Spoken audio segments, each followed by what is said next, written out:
pessoal, bem-vindos ao 7º e último módulo do nosso treinamento da CIPA, Comissão Interna de Prevenção de Acidentes e de Assédio. Neste módulo, vamos falar sobre a prevenção e o combate ao assédio sexual e outras formas de violência no âmbito do trabalho. O assédio no ambiente de trabalho ocorre quando alguém sofre algum tratamento inadequado, ofensivo ou constrangedor, seja verbal, físico ou psicológico. E existem dois tipos principais de assédio, o assédio moral e o assédio sexual. O assédio moral seria a repetição de atitudes humilhantes, constrangedoras ou intimidadoras, como críticas constantes, isolamento, ameaças ou exposição ao ridículo. Situações essas que podem afetar o psicológico da vítima, causando desde estresse até ansiedade. E quanto ao assédio sexual, são comportamentos, gestos, falas de natureza sexual sem consentimento. Inclui desde piadas e comentários impróprios até contato físico e avanços diretos. Vamos observar algumas definições. O assédio moral no trabalho é definido como qualquer conduta abusiva, gestos, palavras, comportamentos, atitudes que atente por sua repetição ou sistematização contra a dignidade ou integridade psíquica ou física de uma pessoa, ameaçando seu emprego ou degradando o clima de trabalho, enquanto o assédio moral organizacional consiste na tortura psicológica perpetrada por um conjunto de condutas abusivas e reiteradas que estão inseridas na política gerencial da empresa, dirigidas a todos os trabalhadores indistintamente ou a determinado setor ou perfil de trabalhadores, cuja finalidade é exercer o controle sobre a coletividade e garantir o alcance dos objetivos institucionais, que atinge então a dignidade, a integridade física e mental, além de outros direitos fundamentais do trabalhador. Agora vamos observar o que fala a Lei 14.457 de 2022. O programa emprega mais mulheres.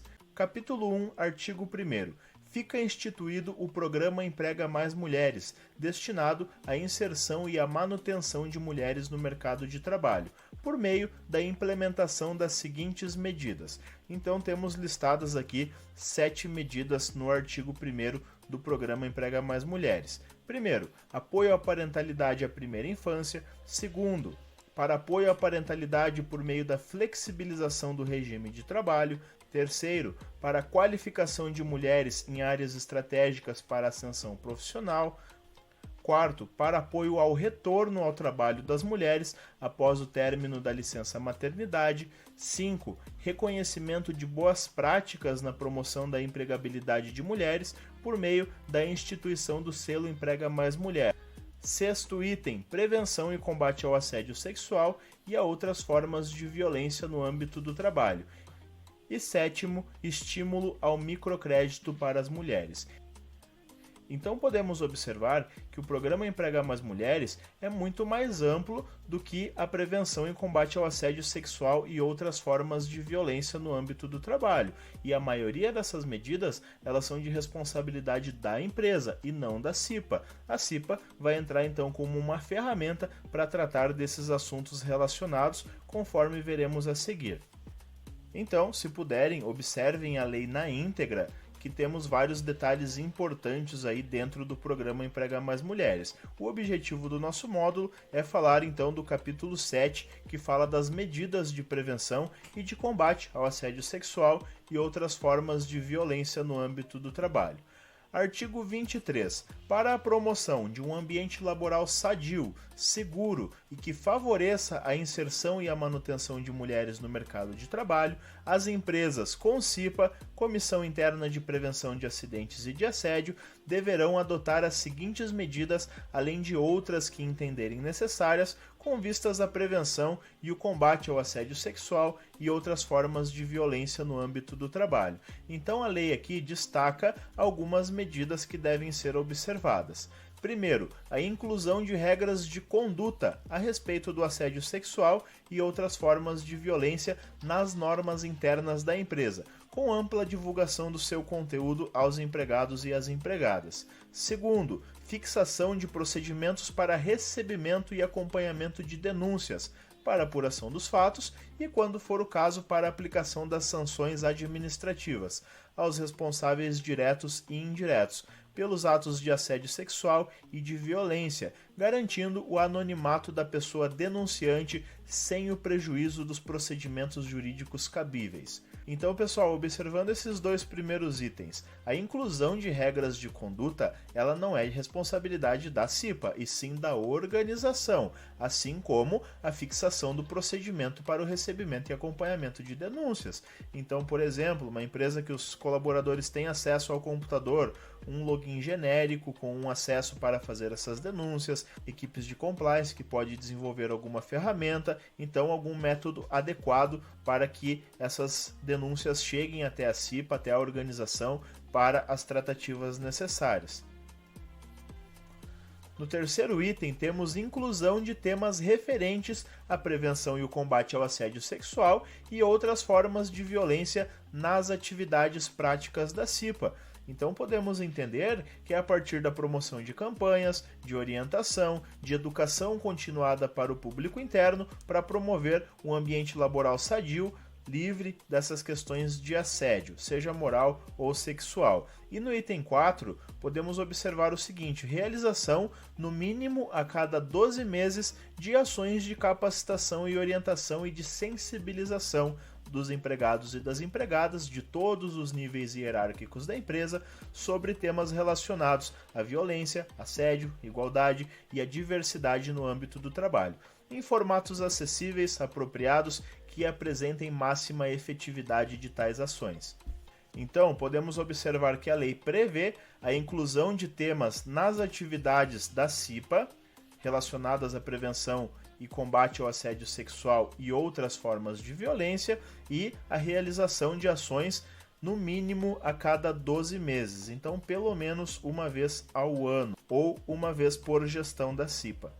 Importante ressaltar que esses assuntos devem ser repassados para novos colaboradores, estruturar na própria integração para que tenha o alinhamento da equipe, tanto das regras de conduta quanto as demais medidas destacadas na lei, como o canal de recebimento de denúncias e a inclusão de temas referentes aí na atividade da CIPA.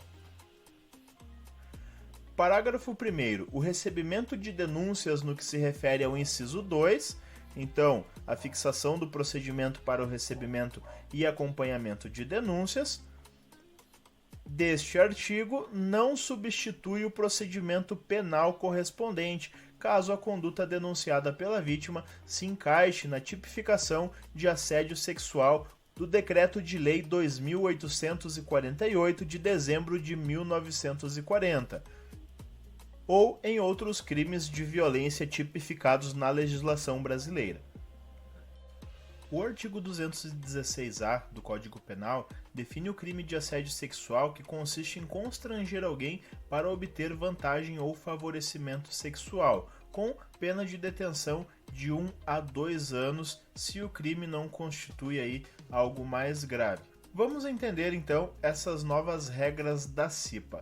A Lei 14.457 cria o Programa Emprega Mais Mulheres e tem como objetivo diminuir os casos de assédio e fomentar a contratação e a manutenção de mulheres no mercado de trabalho, através de algumas alterações nas leis trabalhistas e na CIPA, que passa a se chamar Comissão Interna de Prevenção de Acidentes e de Assédio.